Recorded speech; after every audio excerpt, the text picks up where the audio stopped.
Assalamualaikum warahmatullahi wabarakatuh. Perkenalkan, nama saya Zaidan Ramadan dengan NIM 17056261084 dari program studi S1 Manajemen Fakultas Ekonomi Universitas Negeri Jakarta.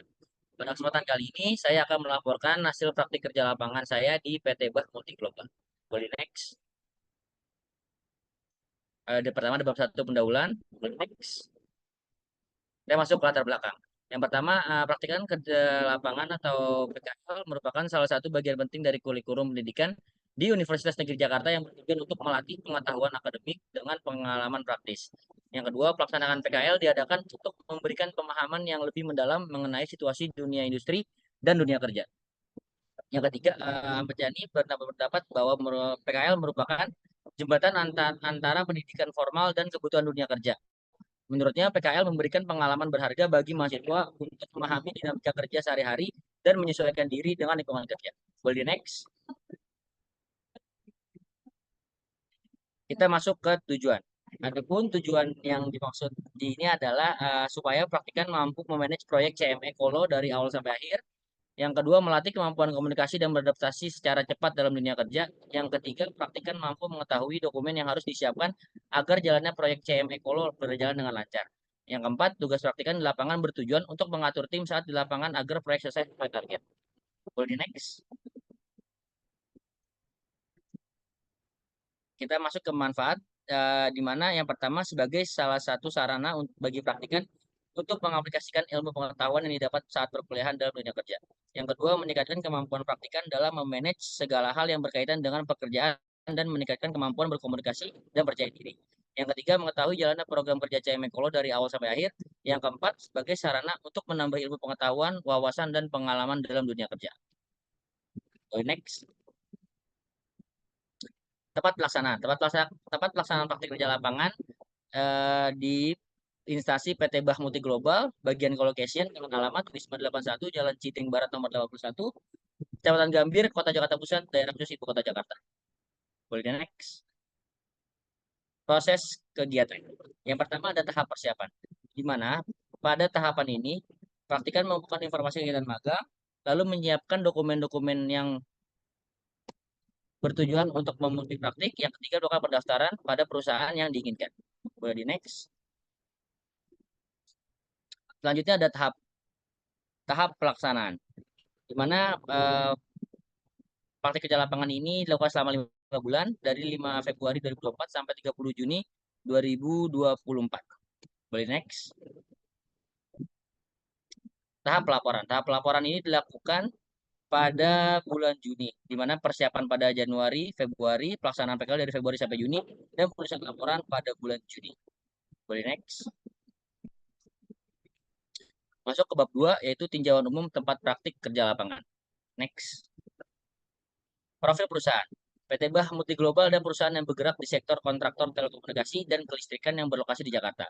Didirikan pada tahun 2006, perusahaan ini telah berkembang pesat dan memiliki banyak pencapaian pada layanan yang mencakup pembangunan dan pemeliharaan menara Base Transceiver Station atau BTS, instalasi listrik, dan penyediaan dan perawatan genset. Boleh next. Sejarah perusahaan. Perusahaan ini berdiri sejak tahun 2006 yang berawal dari nama PT Bah Multi Global atau BMG menjadi distributor genset yang berada di Jakarta dan berkembang secara nasional di Indonesia. Dan menambah dengan berjalannya waktu perusahaan ini berkembang menambah unit bisnis baru dengan nama PT Bah Multi Infrastruktur atau BMI. Nah, BMI ini sebagai kontraktor telekomunikasi terintegrasi, bisnisnya adalah menyediakan solusi telekomunikasi dari mitra ke pelanggan dalam pemasangan, penyewaan, dan pemeliharaan menara BTS di berbagai wilayah Indonesia. Boleh next. Visi, misi, dan budaya perusahaan. Di mana visi perusahaan adalah menjadi perusahaan dan pilihan utama pelanggan di industrinya. Misinya yaitu menjadi perusahaan penyedia barang dan jasa terpercaya dan kompetitif, didukung oleh sumber daya yang kompeten dan berkomitmen tinggi dan menjadi perusahaan terdepan dan pilihan utama pelanggan di industrinya. Selain itu, terdapat juga budaya yang sering diterapkan pada perusahaan yaitu TOP, Trusted Ownership Professional, di mana trust ini dapat dipercaya oleh rekan kerja, pimpinan, mitra kerja, serta customer. Ownership yaitu dengan memiliki rasa terhadap perusahaan rasa empati pada sesama rekan kerja, dan dedikasi serta loyalitas terhadap perusahaan. Yang terakhir, profesional, yaitu kerja keras, kerja cerdas, kerja ikhlas, dan kerja tuntas, serta disiplin. Boleh di next? Boleh di next? Oke, kita masuk ke struktur organisasi. Struktur organisasi pada PT Bah Global ini garis atau lini tentang pelimpahan wewenang maupun perintah mengalir langsung secara vertikal dari atas kepada bawahan. Nah, dalam struktur ini, Project Director memiliki kewajiban untuk memantau dan menjaga komunikasi antar departemen agar bisnis dan proses kerja berjalan lancar.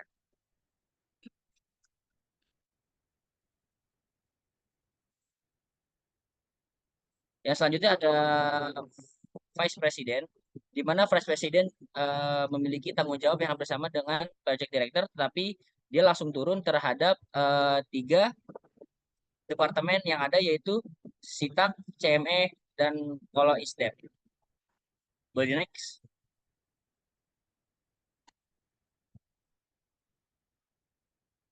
Bidang usaha perusahaan, di mana PT Bah Multi Global merupakan perusahaan yang bergerak dalam bidang usaha dan berfokus pada sektor konstruksi serta penyediaan tenaga listrik.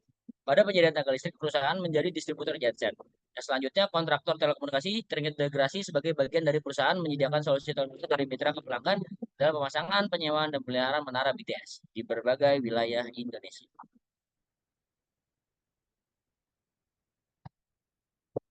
Yang selanjutnya masuk ke dalam bab 3. Boleh di next?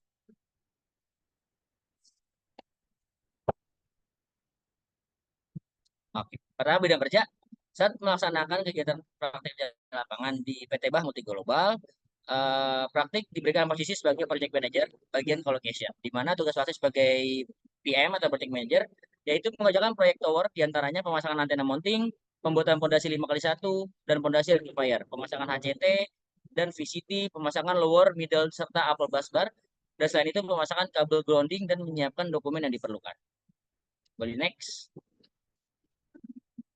Oke, ini adalah proses kerja atau flowchart menjadi project manager di DVD divisi communication. Yang pertama ada notice to process atau NTP. Nah, NTP ini merupakan sebuah dokumen yang dikeluarkan oleh pemilik proyek kepada kontraktor yang menandakan bahwa kontraktor sanggup untuk menyelesaikan pekerjaan tersebut. Nah, NTP ini juga berfungsi sebagai pemberitahuan resmi untuk memulai pekerjaan dan merupakan titik awal waktu pelaksanaan kontrak. Dan setelah adanya NTP ini, nantinya akan keluar dokumen layout atau S-plan drawing atau IPD yang digunakan untuk pekerjaan site tersebut. Dan masuk kedua ada survei. Nah, pada tahap ini, dilakukan pengecekan fisik bangunan atau tower oleh mitra yang akan mengerjakan site tersebut. Hal ini diperlukan apabila akan adanya penambahan pekerjaan seperti misalnya VCT atau kabel grounding. Lalu selanjutnya ada ERP, Enterprise Research Planning. Nah, pada tahap ini, tahapan di mana akan dibuatnya RAB, rancangan biaya dengan perhitungan yang mewajibkan margin sebesar 17% dari nilai harga PO atau purchase order. Nah, apabila margin tidak sampai 7%, maka manajemen akan menolak proyek tersebut. Perhitungan ini dimulai dari biaya pengeluaran untuk jasa mitra, pengeluaran untuk supply material, pengeluaran untuk delivery material. Setelah RAB jadi, praktikan akan mengirimkan email ini kepada PIC RAB. Nantinya agar rilis dokumen SOP ID baru untuk setiap PO pekerjaan. Nah, SOP ID ini merupakan pengelompokan rancangan anggaran dari setiap PO yang sudah rilis. Hal ini berguna untuk menggunakan penghitungan pengeluaran serta margin keuntungan dari setiap pekerjaan proyek. Yang selanjutnya ada SPBB, yaitu Surat Perintah Pengiriman Barang dan PO Mitra. Pada tahap ini, praktikan menghitung berapa banyak kebutuhan material yang diperlukan untuk pengerjaan proyek. Setelah selesai, praktikan mengirim file tersebut melalui email kepada PIC material yang nantinya akan dibuatkan surat SPBB. Setelah rilis akan SPB tersebut akan diteruskan kepada PIC delivery agar material tersebut bisa sampai tepat waktu sesuai target. Yang selanjutnya ada PO Mitra. Nah, PO Mitra ini ada dokumen yang berfungsi sebagai kontrak transaksi antara PT BMI dengan mitra atau subkontraktor. PO ini tersebut dikeluarkan setelah surat perjanjian kerjasama rilis. PO mitra juga digunakan untuk lampiran dalam pengajuan invoice ketika subkontraktor menagihkan pembayaran pekerjaan pada PT BNI.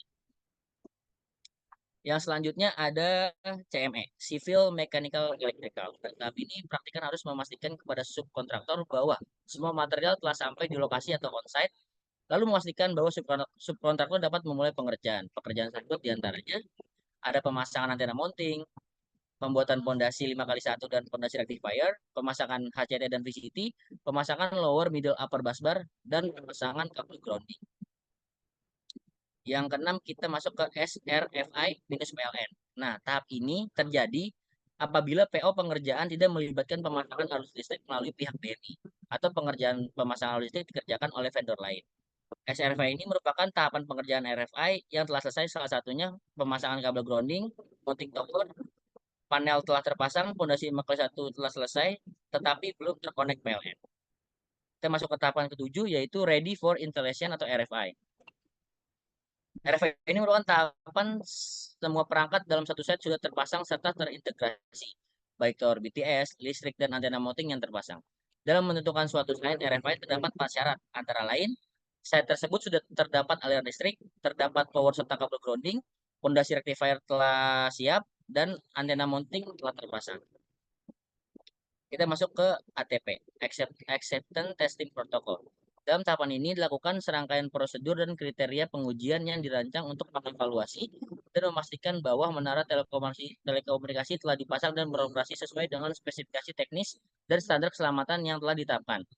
ATP ini akan memastikan bahwa menara tersebut siap untuk digunakan dengan aman dan efektif dalam operasional sehari-hari. Lalu kita masuk ke dalam closing ATP. Closing ATP ini adalah tahapan di mana ketika dokumen ATP telah tersedia semua dan telah dicek oleh mitra agar dapat diberikan approval, dan nantinya dokumen ini akan digunakan sebagai penagihan terhadap customer. Kita masuk ke dalam binder. Nah, setelah semua dokumen yang diberikan lengkap, maka langkah selanjutnya adalah submit dokumen tersebut kepada customer agar dapat dilakukan routing approval terhadap customer agar mendapatkan tanda tangan atau persetujuan. Yang terakhir ada closing site. Nah, setelah dokumennya disetujui, baru dapat pihak BNI melakukan HO atau handover. Di mana dokumen ini merupakan penyerahan tanggung jawab, dokumentasi, dan kontrol dari satu pihak yang bertanggung jawab atas pelaksanaan proyek ke pihak lain yang akan mengambil alih pemanfaatan atau pengelolaan hasil proyek tersebut. Nantinya setelah dibuatkan dokumen tersebut akan diserahkan kepada divisi penagihan untuk dibuatkan invoice yang nantinya akan diserahkan pada divisi finance. Boleh di next. Nah, selanjutnya adalah kendala yang dihadapi praktikan selama praktek di lapangan di PT Bahamuti Global. Yang pertama ada keterbatasan kemampuan praktikan dalam mengoperasikan sistem kerja perusahaan. Dalam hal ini, praktikan kesulitan dalam menggunakan sistem pengelolaan data collocation dalam website vendor.protelido.net. Nah, dalam ini karena website ini digunakan untuk memonitor site mana saja yang sudah approval untuk di HO. Yang kedua, kendala komunikasi dan interaksi. Praktikan kurang memahami istilah yang digunakan dalam penyebutan suatu kegiatan yang digunakan dalam suatu proyek. Misalnya, ada subkon, ada subkontraktor, RFI, ready for installation, MOS, material onsite, COMCAS, commissioning case, ABD, as-built drawing, APD as-built drawing, site acquisition, CMS, civil, mechanical, electrical. Yang ketiga, ada kendala teknis dan operasional. Kendala teknis dan operasional seringkali menjadi tantangan utama. Kendala ini menghambat alur kerja, menyebabkan keterlambatan dan mengurangi efisiensi serta efektivitas kerja. Dalam hal ini, praktikan mengalami kendala dalam akses email. Praktikan tidak dapat mengakses email seperti diperbolehkannya untuk karyawan magang kampus. Oleh karena itu, praktikan cukup sulit untuk mendapatkan data-data yang hanya ada di email. Yang keempat, ada lingkungan kerja proyek seringkali ditandai dengan dinamika yang tinggi dan perubahan yang cepat. Nah, kesulitan beradaptasi ini dengan lingkungan kerja proyek ini mempengaruhi praktikan dalam mengerjakan proyek yang dikerjakan. Yang kelima ada time management. Nah, merupakan keterampilan penting yang diperlukan untuk memastikan efisiensi dan produktivitas dalam pekerjaan. Sebagai seorang project manager, sangat penting memiliki kemampuan untuk memanajemen waktu agar proyek tersebut dapat berjalan lancar sesuai dengan target yang telah ditentukan. Next. Selanjutnya ada cara mengatasi kendala. Yang pertama itu adalah praktikan belajar dari skenario dan kasus nyata yang relevan dengan sistem kerja perusahaan untuk melatih praktikan dalam mengidentifikasi masalah dan menemukan solusi yang efektif.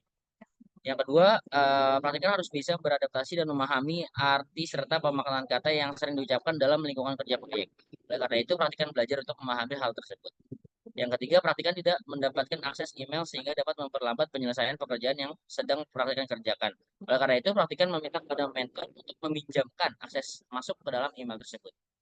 Yang keempat, time management. Nah, manajemen waktu yang baik dapat membantu project manager memastikan bahwa sumber data project seperti waktu, tim, anggaran, dan peralatan digunakan dengan efisien. Boleh di next? Masuk dalam kesenjangan teori dan praktik. Di mana yang pertama itu adalah kesenjangan dalam pengetahuan teknis. Nah, sebagai mahasiswa dengan peminat marketing, perhatikan tidak mendalami aspek teknis yang terkait dengan proyek infrastruktur seperti pembangunan tower BTS. Yang kedua, ada kesenjangan keterampilan praktis. Praktikan lebih terbiasa dengan keterampilan seperti analisis pasar, penentuan target audiens, dan pembuatan strategi pemasaran. Yang ketiga, ada kesenjangan dalam pemahaman konstekstual. Nah, ini pemahaman dalam industri telekomunikasi memiliki dinamika dan regulasi yang sangat spesifik dan penggunaan istilah-istilah yang sudah biasa digunakan dalam dunia proyek tower. Dalam hal ini, praktikan tidak terbiasa dengan teknologi persaingan pasar dan peraturan yang mengatur pendirian serta pengoperasian tower telekomunikasi. Yang keempat, ada kesenjangan dalam manajemen tim teknis. Dalam hal ilmu marketing, praktikal lebih terbiasa dengan tim yang fokus pada aspek bisnis dan pemasaran. Dalam proyek tower, sangat berbeda. Praktikan harus memiliki komunikasi teknis agar terciptanya komunikasi efektif dengan tim yang berada di lapangan. Go di next. Kontribusi praktikan selama di tempat PKL itu membantu perusahaan untuk handover, membantu perusahaan dalam penyelesaian dokumen yang diperlukan supaya proyek dapat selesai sesuai target. Yang ketiga adalah membantu perusahaan dalam memanage kontraktor dalam menjalankan proyek agar proyek dapat selesai sesuai target. Boleh di next.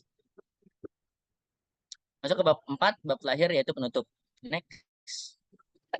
Kesimpulan. Jadi praktik kerja lapangan memberikan ilmu bagi praktikan tentang bagaimana cara kerja sebuah perusahaan yang bergerak dalam bidang kontraktor komunikasi terutama dalam bidang tower. Yang kedua, praktik kerja lapangan membuat praktikan mengetahui dan memahami berbagai dokumen yang diperlukan dalam pembangunan tower BTS. Yang ketiga, praktik kerja lapangan memberikan pengetahuan bagi praktikan tentang cara memanage tim di lapangan agar proyek yang dijalankan selesai sesuai dengan target dan praktikan bisa beradaptasi dengan dunia kerja proyek yang dinamis dan berubah-ubah. Boleh di next? Ada rekomendasi. Rekomendasi ini yang pertama bagi perusahaan, yaitu sebaiknya peserta magang diberikan job desk dari awal peserta memulai periode magang, agar peserta magang bisa mulai belajar tentang bagaimana alur kerja dalam perusahaan tersebut dari awal memulai periode magang. Yang kedua, bagi program studi manajemen. Praktikan berharap agar program PKL selanjutnya dapat diberikan pembekalan lebih awal dan lebih mendalam tentang bagaimana prosedur yang harus dilakukan mahasiswa sebelum kegiatan magang dilakukan, sampai nantinya pada tahap pelaporan pertanggungjawaban praktik kerja lapangan. Boleh next. Oke, sekian yang dapat saya sampaikan. Kurang lebihnya mohon maaf. Wassalamualaikum warahmatullahi wabarakatuh.